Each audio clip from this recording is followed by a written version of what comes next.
Target में। Friends, आज की इस वीडियो में आपको रीजनिंग का क्विज नंबर 4 कराने वाला हूं। यहाँ पे मैं आपको 20 क्वेश्चन सॉल्व करके बताऊंगा, जो कि आपके आरआरबी, एनटीपीसी और ग्रुप डी में आए हुए सारे क्वेश्चन हैं। ठीक है, और भी जो आपके एग्जाम होते हैं उनके लिए भी ये क्वेश्चंस इंपॉर्टेंट रहेंगे। तो आप लोग वीडियो को शुरू से अंत तक देखिए, और जो लोग अभी तक मेरे साथ ज्वाइन नहीं हुए हैं तो मुझे टेलीग्राम, इंस्टाग्राम और व्हाट्सएप के साथ मेरे साथ ज्वाइन हो जाइए। सारा लिंक आपको डिस्क्रिप्शन बॉक्स में मिल जाएगा। और अगर आपने अभी तक मेरे चैनल को सब्सक्राइब नहीं किया है तो सब्सक्राइब कर लीजिए और बेल आइकन को प्रेस कर दीजिए, जिससे आपको नोटिफिकेशन मिलती है। तो मैं आपको यहाँ पे 20 प्रश्न का सीरीज देने वाला हूँ। ठीक है, तो चलिए ठीक है, स्टार्ट करते हैं और देखते हैं पहला क्वेश्चन। 10 जनवरी 1995 को सोमवार था, तो 31 मार्च 1995 को कौन सा दिन होगा? ठीक है, तो ऐसे क्वेश्चन को करने के लिए आप देखिए कि ईयर लगभग सेम है, तो आपको यहाँ पे फार्मूला वगैरह सोचने की जरूरत नहीं, बस आप देख लीजिए कि 10 जनवरी 1995 को सोमवार था, तो मतलब जनवरी में टोटल दिन होता है 31 दिन का। ठीक है, जनवरी 1995। ठीक है, तो 10 जनवरी 1995, तो इस ईयर में आपको बस देखना है कहाँ तक। पहले आप जनवरी का देखिए कि जनवरी में कितने दिन हो रहे हैं, फिर फरवरी में कितने हो रहे हैं और मार्च में कितने हो रहे हैं। ठीक है, तो जनवरी में आप देखिए 10 जनवरी में से आप क्या करिए, 10 को माइनस कर दीजिए तो कितना, 21 दिन बचा। तो 21 दिन आपके जनवरी में बचने। फरवरी अगर आप देखें तो 1995 की फरवरी लीप ईयर तो है नहीं, तो 28 दिन होगा। उसके बाद मार्च में देखें तो 31 मार्च बोला है, तो मतलब 31 मार्च पूरा का पूरा। तो इनको आप जोड़ लीजिए, तो 8 2 10 का 0, 3 2 5 2 7 1 8, टोटल 80 दिन हो गया।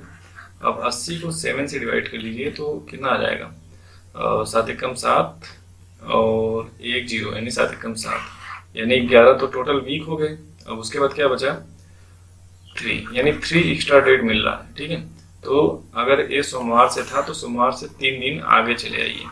तो सोमवार से 3 दिन आगे आएंगे तो ट्यूसडे, वेडनेसडे और थर्सडे।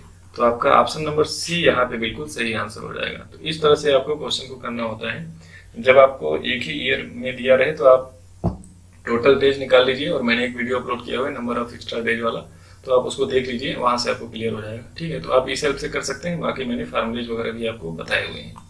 नेक्स्ट बढ़ते हैं अगले क्वेश्चन की तरफ। यदि कलम को दवात कहा जाए, ठीक है, तो लास्ट में आप सीधे देख लीजिए कि कागज पर लिखे को मिटाने के लिए किस चीज का प्रयोग करते हैं। तो कागज पे अगर लिखे हुए को मिटाने को यूज करते हैं रबड़, और रबड़ को यहाँ पे स्लेट कहा जाता है। तो आपका ऑप्शन नंबर बी यहाँ पे सही हो जाएगा, स्लेट। ठीक है, और आप देख रहे हैं जितने भी सीरीज आप सॉल्व कर रहे हैं उसमें एक क्वेश्चन आपको देखने को जरूर मिल रहा है। अब यहाँ पर देखिए कह रहा है सीता अशोक की भतीजी है।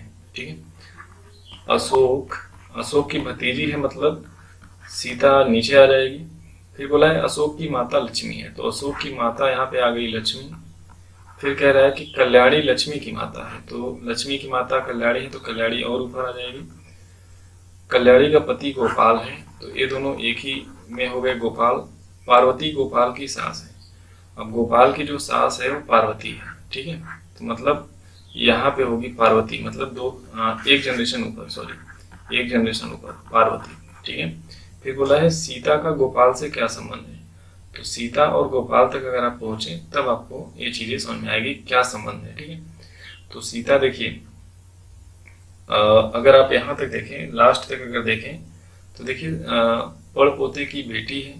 तो गोपाल का जो पड़ पोता है, यहाँ पे पड़ पोते के बारे में तो पता ही नहीं है।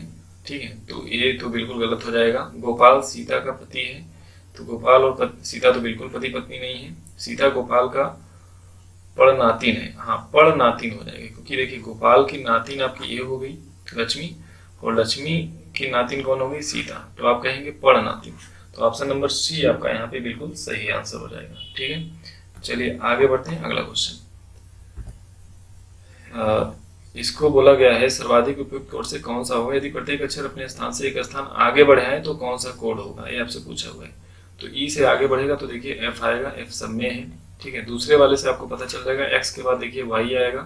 तो ये दोनों ऑप्शन गलत हो गए, सॉरी सी वाला गलत हो गया क्योंकि वाई इसमें भी है।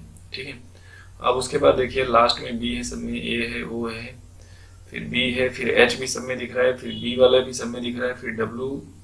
अच्छा, डब्ल्यू से आप कुछ पता कर सकते हैं, तो यहाँ पे तीसरे वाले को आप देख लीजिए, तीसरे में टी है तो P Q R S T U होना चाहिए। तो यू यहाँ पे है और इसमें भी है। ठीक है, सब में है क्योंकि सी तो पहले ही गलत हो चुका है। फिर एस सब में है, डी वाले में नहीं है। तो देखिए आर के बाद एस आता है, तो डी मतलब एस भी होना चाहिए, तो ये भी नहीं है। तो अभी तक तो यहाँ सही है, बी वाला भी देखिए सही है। अब आपको यही यानी 3 छठवां वाला पता करा सकता है। तो 3 2 5 यानी बी के बाद क्या आएगा डब्ल्यू, तो W is the correct answer. तो यहाँ पे यू दिया हुआ है तो ये बिल्कुल गलत हो जाएगा। तो ऑप्शन नंबर ए आपका बिल्कुल सही आंसर होगा। नेक्स्ट बढ़ते हैं अगले क्वेश्चन। निम्न के शब्दों का उपयोग क्रम क्या होगा, ये आपसे पूछा हुआ है। तो देखिए क्या है कि arrange, plan, discuss, execute, idea. तो सबसे पहले देखिए आपको एक आइडिया आएगा, उसी के हिसाब से आप काम करेंगे, ठीक है।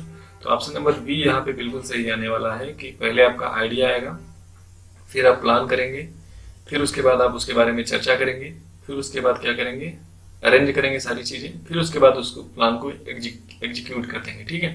तो ऑप्शन नंबर बी आपका यहाँ पे बिल्कुल सही आंसर होगा। कह रहा है समीर का क्रमांक उसके वर्ग में ऊपर से 10वां है। समीर का क्रमांक ऊपर से 10वां है। 10वां यहाँ पे कौन है, समीर है, ठीक है। फिर बोला है प्रवीर जो कि अंत से 15वां है, अंत से 15वां है, तो यहाँ पे है प्रवीण। फिर बोला है कि समीर से 10 क्रमांक नीचे 15वां है। प्रवीर जो कि अंत से 15वें स्थान पे है, समीर से 10 क्रमांक नीचे है, तो समीर से 10 क्रमांक नीचे है, ठीक है। मतलब इसके बीच में टोटल 9 आ जाएंगे, ठीक है। फिर बोला है बताओ कि समीर की कक्षा में कुल कितने विद्यार्थी हैं। तो देखिए 10 15 25 5 30 4 34, तो ऑप्शन नंबर कितना हो जाएगा, ऑप्शन नंबर डी आपका यहाँ पे बिल्कुल सही आंसर हो जाएगा, ठीक है। चलिए बढ़ते हैं अगले क्वेश्चन की तरफ। तो यहाँ पे देखिए अगला क्वेश्चन क्या कह रहा है आपसे कि अंग्रेजी वर्णमाला में प्रत्येक अक्षर ए से जेड क्रमानुसार लिखा जाए, जैसा कि ए का मूल्य 1, बी का 2। तो बोला है कि 17 को किससे दिखाई देता है, नहीं 17 का मतलब 16 साल का राजकुमार 17 साल की राजकुमारी से शादी किया था, तो यानी क्यू का मतलब होता है 17। तो ऑप्शन नंबर बी आपका सही आंसर हो जाएगा, ठीक है।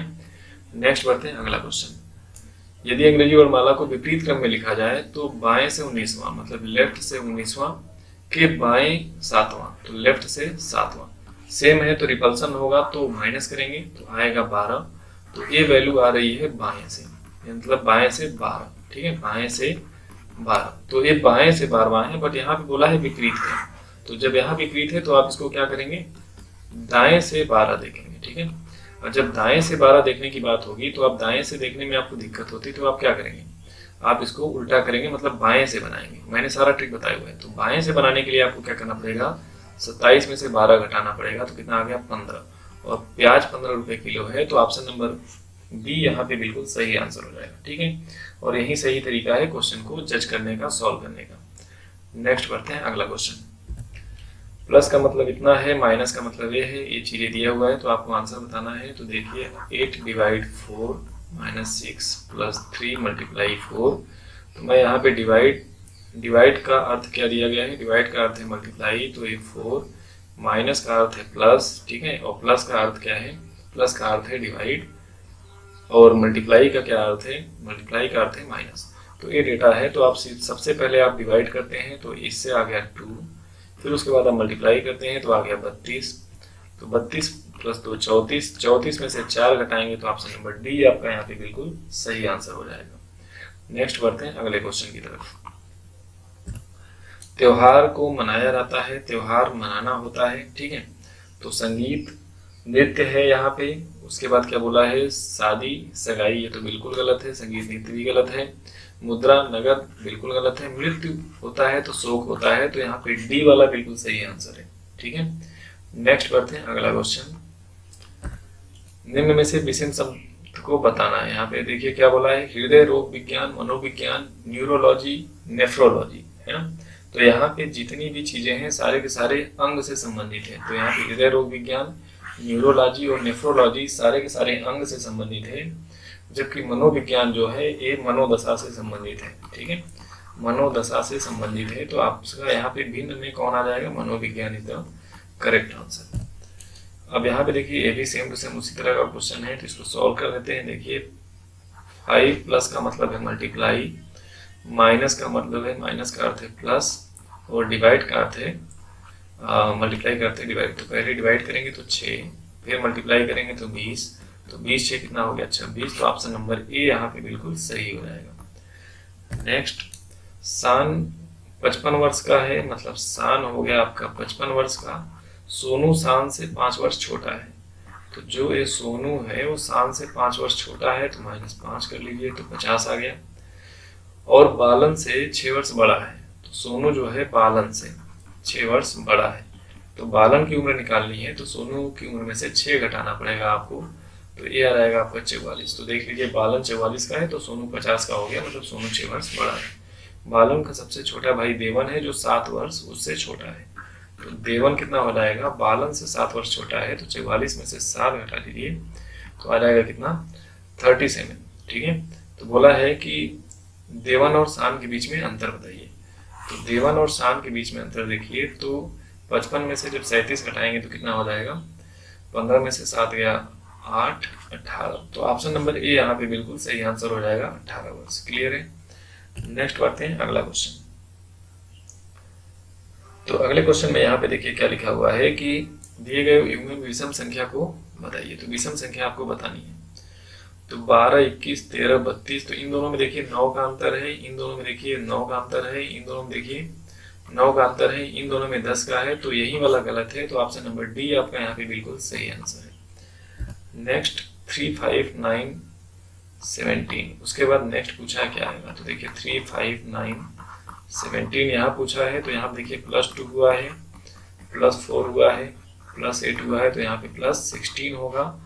ठीक है, क्योंकि सब में दोनों का गुणा होता जा रहा है, तो 16 और 17 कितना हो गया, 33 इज द करेक्ट आंसर। तो ऑप्शन नंबर सी आपका यहाँ पे बिल्कुल सही आंसर हो जाएगा।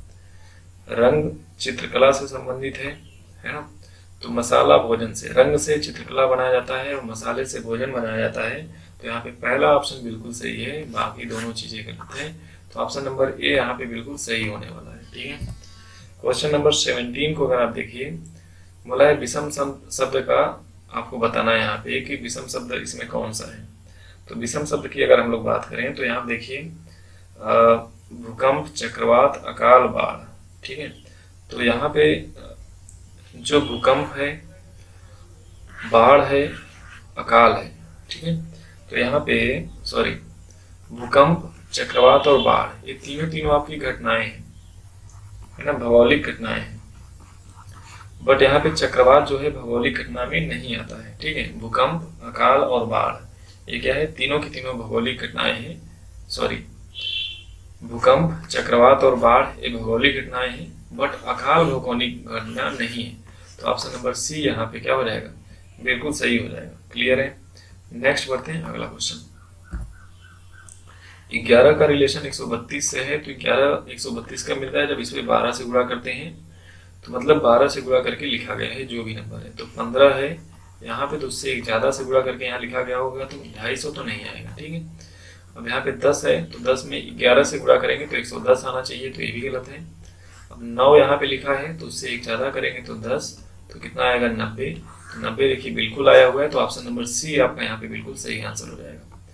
नेक्स्ट बढ़ते हैं पंजाब। यहाँ पे देखिए पंजाब का रिलेशन चंडीगढ़ से है, तो पूछा है कि अरुणाचल प्रदेश का रिलेशन किससे है। तो पंजाब की राजधानी होती है चंडीगढ़, तो अरुणाचल प्रदेश की जो राजधानी होगी वो जाएगी ईटानगर, तो ऑप्शन नंबर सी आपका यहाँ पे बिल्कुल सही आंसर होगा। ठीक है, विषम शब्द का चयन कीजिए। तो यहाँ पे विषम शब्द पूछा है, तो देखिए नदी है, झील है, बांध है, तालाब है। तो आपको पता है कि झील में पानी को रोका जाता है, ठीक है, बांध में भी पानी को रोका जा सकता है और तालाब में भी पानी को रोका जाता है, बट नदी जो है ये प्राकृतिक स्रोत है। ठीक है, ये प्राकृतिक स्रोत है, इसमें क्या होता है, पानी को नहीं रोका जा सकता, तो नदी तो यहाँ पे करेक्ट आंसर विषम शब्द में यही आ जाएगा। तो इस तरह से मैंने आपको 20 क्वेश्चन कराए हैं जो आपके एग्जाम में आते हैं। तो आई होप आपको ये सब पसंद आ रहा होगा। तो अगर पसंद आ रहा है तो लाइक कर दीजिए और आप लोग थैंक्स का कमेंट करना बिल्कुल ना भूलिए। तो चलिए ठीक है, बस वीडियो पे समाप्त करते हैं। Thanks for watching.